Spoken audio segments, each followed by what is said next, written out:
For this week's episode, we have something very special.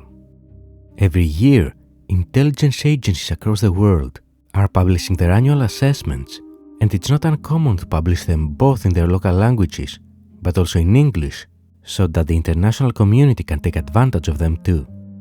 In this channel, we've talked several times in the past about Estonia's Foreign Intelligence Service, which, despite being a relatively small spy agency, they have conducted some remarkable operations and have published some of the most impressive intelligence reports, especially in relation to their neighbor on the east, Russia. And this is our today's artifact. So hello and welcome to the Spy Collection. My name is Anastasios and I'm very happy to share that after asking for it, EFIS was kind enough to send us this hard copy of their annual Intel report. So first of all, a big thanks to EFIS for sending us this. Of course, you can find a digital copy of it available online in EFIS official website, but the hard copy allows us to have something more tangible as we go through this professional intelligence product. Actually, for EFIS, this also marks their 10th English version of their annual report. This was publicly released on February 10th, 2026. Even this cover used here is no coincidence. This is almost certainly from the August 2025 summit that US President Donald Trump had with Russian President Vladimir Putin in Alaska. We won't be reading everything, obviously, although we highly recommend this to all of our readers, especially if you're interested in Russia, since there are very few intelligence services out there with a level of insight and expertise that Estonia has when it comes to Russia. But we'll be going through the articles and chapters and maybe highlight a couple of interesting points. First, the agency's Director-General, Kaupo Rosin, concludes his foreword with, "There is, however, no cause for panic. In the Estonia's Foreign Intelligence Service assessment, Russia has no intention of military attacking Estonia or any other NATO member state in the coming year. We are likely to reach a similar assessment next year because Estonia and Europe have taken steps to compel the Kremlin to calculate very carefully what, if anything, it can risk attempting. Even if no such intention exists today, our task is to ensure that this remains the case tomorrow and in the future. Russia's military reform will enhance the capabilities of its armed forces in the years ahead. To counter this, Estonia and NATO must continue investing in defense. Russia's calculations of the balance of power must always work to our advantage. It is firm and steady preparedness that truly deters Russia. By maintaining it, we demonstrate to Russia the qualities it fears most, that we are free, resolute and resilient, and that we make our own choices without coercion or pressure from anyone."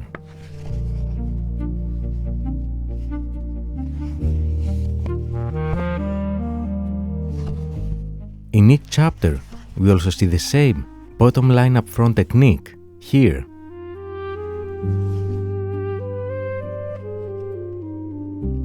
Another photo from August 2025 with Russia's President Vladimir Putin in the same summit in Alaska that we mentioned previously. Russian foreign policy. And here's an interesting quote about the ongoing Russia-Ukrainian war.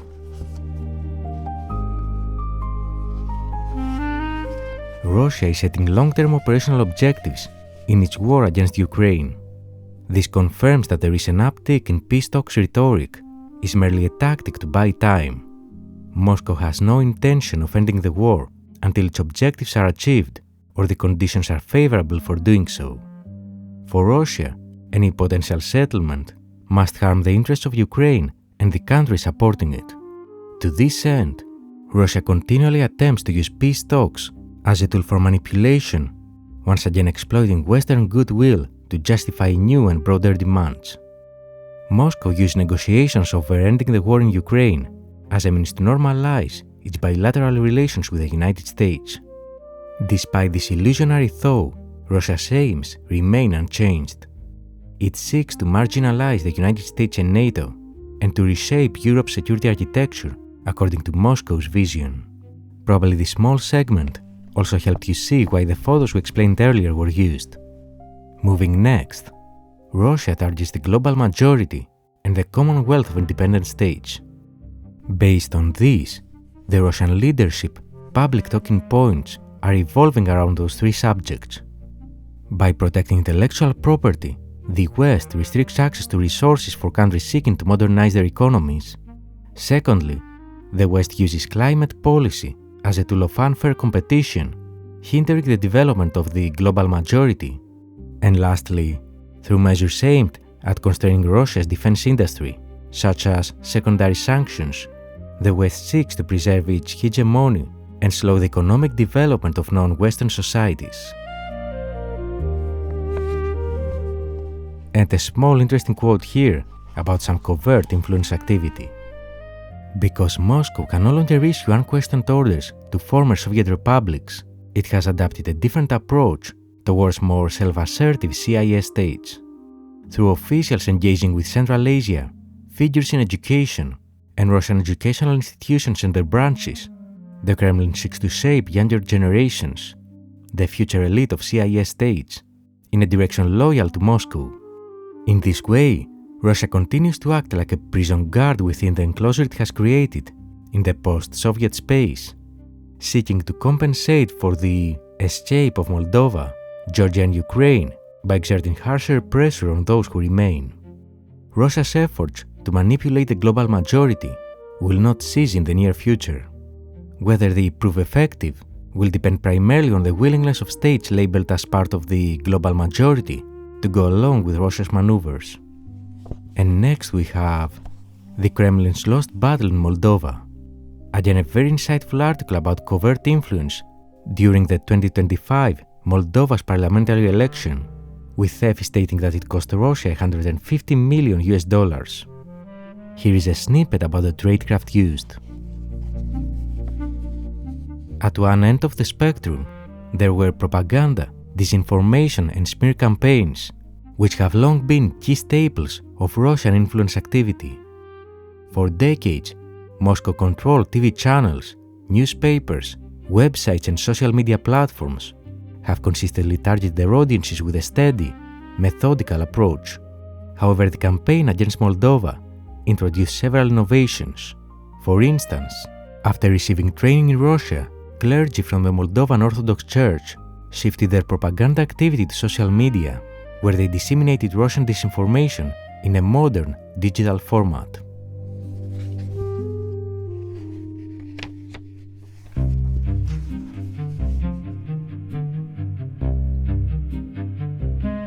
At the other end of the spectrum were strike groups composed of men with tactical and military training.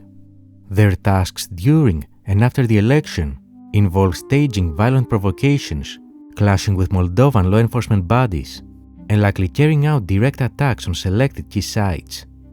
Russian security services recruited around 150 men who received specialized training in Serbia, conducted at a picturesque holiday complex rented near the border with Bosnia and Herzegovina. A broad range of additional tools and methods existed between these two extremes.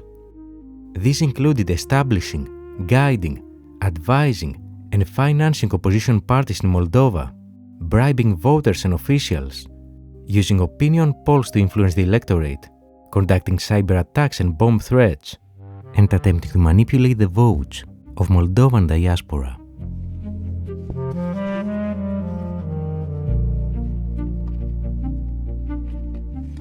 The next section, the West scores a point of victory in the South Caucasus. We also learn about some upcoming influence operations. You can read the full article on your own, but based on EFIS intelligence, we learn that Russia will, therefore, almost certainly launch a major influence campaign against Armenia in 2026. This campaign will aim to interfere in Armenia's parliamentary election, remove Prime Minister Pashinyan from power, and install a government that appears nationalist but is, in substance, under Russia's control. And we have another very interesting photo here. It's from one of those Peace for Ukraine protests in Europe. And of course this is the section, Russian influence activities, starting with Russia's leaking research vessel stranded in NATO-dominated waters. Some context about BSM here. In our 2025 annual review, we described how Russia employs its academic institutions and research centers as tools of shadow diplomacy in the West. This year we look at how those structures are being utilized in more tangible ways. Specifically, we will examine how the Kremlin aims to re-establish its influence in the Baltic Sea region, referred in Moscow as the Baltic-Scandinavian macro-region, through academic channels. The concept of the Baltic-Scandinavian macro-region, BSM, also known as the Greater Baltic, gained traction in the Kremlin's corridors of power after Russia launched its full-scale war against Ukraine. One trigger was a shift in Russia's perception of threats, particularly following Finland and Sweden's NATO membership, which significantly altered the security environment in the Baltic Sea. And here we learn about some new and quite clever tradecraft that Russia started to implement in this latest BSM project. As EFIS wrote, in line with Kremlin practices, the Directorate for Cross-Border Cooperation also employs individuals with background in the intelligence services, enabling intelligence-style methods to pursue its objectives. This includes a broad network of front organizations, some of which appear to be independent Russian academic and research institutions. And next in the same chapter, the Nobel Peace Prize, Russian style. Again, something not many know, but as EFIS states, excluded from the top tier of international politics, Russia has spent several years pursuing various reputation management initiatives to reshape its image as an aggressor state. One such initiative emerged in December 2021, when the chairman of the Russian Historical Society and director of the Foreign Intelligence Service, SVR, Sergei Naryshkin, together with Vladimir Medinsky, a presidential advisor and chair of the Russian Military History Society, decided to create an alternative to the Nobel Peace Prize. Together with Leonid Slutsky, chair of the State Duma International Affairs Committee, they established a foundation to award what amounts to a parallel world peace prize, the Tolstoy International Peace Prize. Another lesser-known spy story here. Russia uses deception to recruit African students to fight in Ukraine. Remember that this report was published in February of 2026, but this got so much negative press lately that in mid-March of 2026, Russia publicly admitted to it and stated they'll stop recruiting from Kenya, where they got the most pressure from. This not only confirms what's written here, but also highlights how such publications can have direct, real-world implications. Russian domestic politics. And do you know what you see here? If yes, then please let us know in the comment section.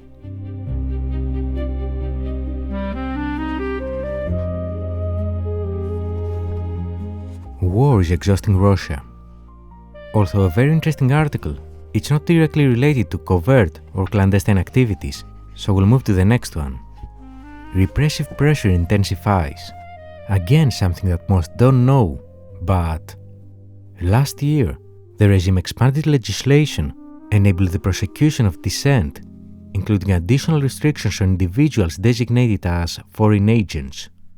A significant change was the enactment of a law prohibiting online searches for extremist content. Russian legislation and courts classify a wide range of opposition views and movements as extremist, making the scope of this provision particularly broad. Notably, the amendment was viewed by many regime-loyal Russians as excessive, and these disagreements became public. A new development in information control was introduced in 2025 with the regime's rollout of a state-backed messaging application called MAX.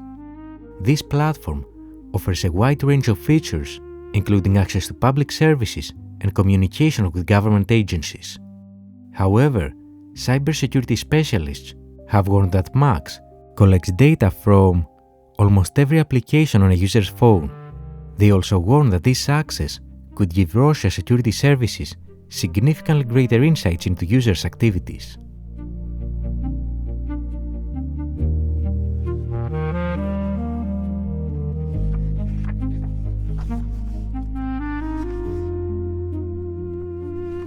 Russia's economy faces only bad options. Again, very insightful, but not as related to our content, so we'll skip this one too.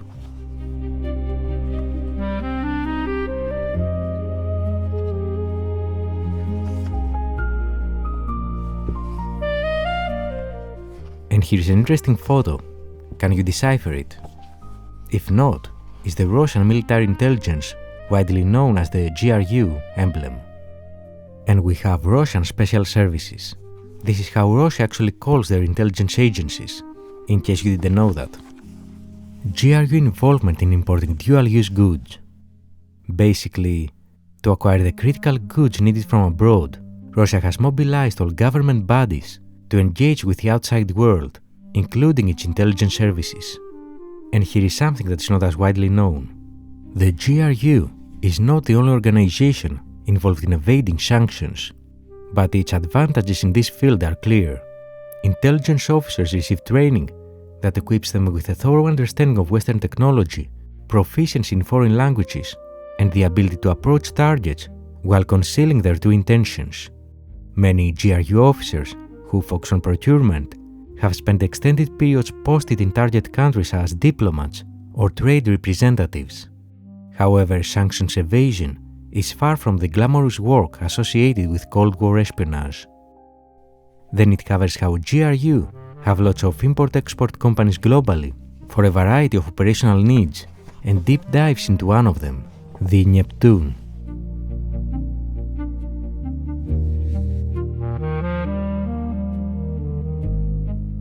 But as stated above, that isn't really sexy espionage work, so check this quote. According to a representative of one ecosystem firm, a GRU officer in his 60s, named Vladimir Vladimirovich, the representative either did not know or did not wish to provide his surname, admitted that he had become morally exhausted by the grim nature of his work in a difficult global environment. Although officially retired, he is compelled to continue working, and even business trips to destinations like Thailand and Dubai offer him no relief. You can read the rest of it on your own, but it's a very deep, insightful overview of those activities that aren't as widely known, and not with generalism or abstract summaries, but with full names and details.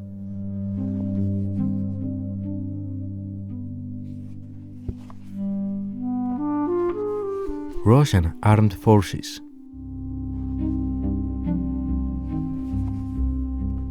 Russia is adapting its armed forces for unmanned warfare. Not as related to our content, but still a very detailed update on what's going on in the space of unmanned warfare in Russia. Russia expands large-caliber ammunition production and stockpiles for potential future conflicts. And here is something that only an intel agency would be focusing on. If you read the news, you might come across that country A is buying this weapon, country B is stockpiling that ammo, and so on. But what intel services do is look into what will happen in the future, and one of the most common means, particularly about weapons production, is monitoring the supply chain. For instance, by monitoring the activities of companies that produce chemicals used in explosives, and who are they selling those to, you can get a very good idea of what are the top priorities in stockpiling weapons. Continuing, the moral decline of Russian armed forces. Again, not as related to our content, so we'll move to the next chapter, although quite an interesting read.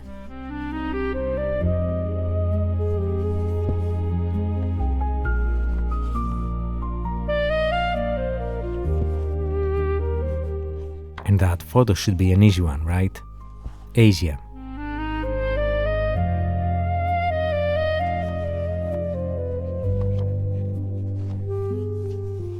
North Korea steps up on several fronts.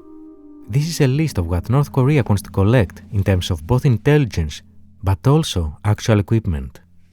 And here it says, some embassies have even created posts for science and technology attachés, whose tasks include collecting large volumes of scientific articles and purchasing various products through procurement networks.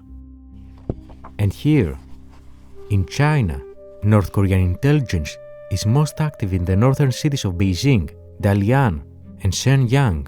In Russia, its activity is concentrated in Moscow and in Blagoveshchensk, a city in the far east on the border with China. North Korean authorities are also seeking to send students to Russian universities to study nuclear and other high-technology fields. And apparently it wouldn't miss talking about one of the largest North Korean tradecraft to collect money, the IT warrior scheme that generates hundreds of millions of euros annually from this workforce. But probably everyone is already way too familiar with it, so we'll move to the next one.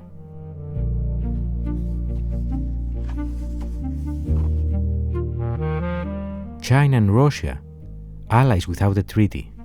We'll just highlight the closing remark here. It's worth acknowledging that straying from the principles of value-based foreign policy serves the interests of both China and Russia equally. Any concessions made to Russia would, in effect, also fuel China's global ambitions. Chinese artificial intelligence distorts perceptions. A very interesting article too, basically stating that improving AI capabilities is not the only advantage China gains from DeepSeek's global spread.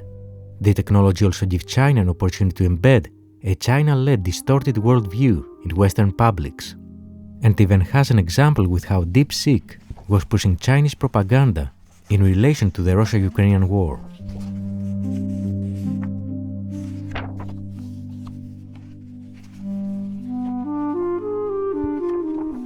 Chapter 7 and Protection of Classified Information.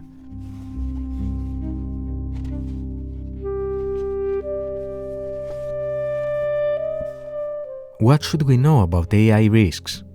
This is more of awareness around AI technologies and classified information, with those being the top identified threats: faulty training, data leaks, cyber attacks, misinformation, and manipulation.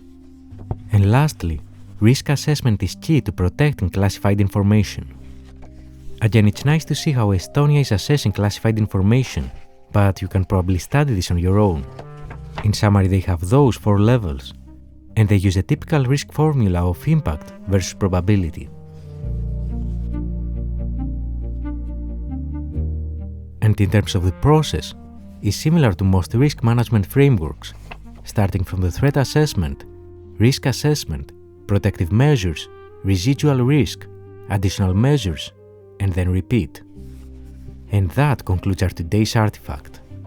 In the Spy Collection, we try to study all the annual intelligence reports that different intelligence agencies across the globe are releasing, and EFIS is undoubtedly one of the most insightful and detailed one, particularly when it comes to Russia.